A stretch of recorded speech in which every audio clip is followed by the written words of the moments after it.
Hi everyone, today I will be showing you how to connect to your new Wi-Fi router using the IP address 192.168.49.1. The first step is you need to check if you're connected to the proper router, and you can check it on the right here if you click on your Wi-Fi connections, and here you can see that I'm currently connected to my TP-Link router.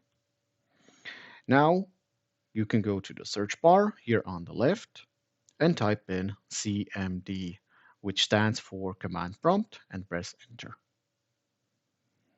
And here you can just type in ipconfig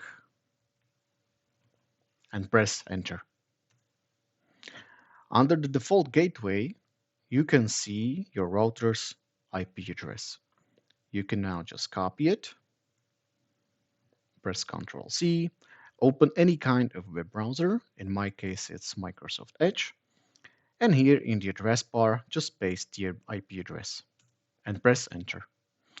Now you have accessed the login page of your router. For the username, just type in admin, and also the same for the password. So admin. And now click on login. And now you have accessed the admin panel of your router. On the left, you have all of the settings.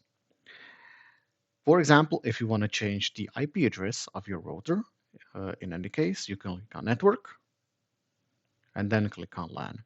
And here you can see the current IP address, which you can edit. Once you edit it, you can just click on Save.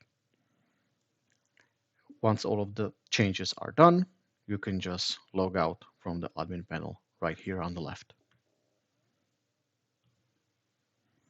And that's everything for today. Please do not forget to subscribe.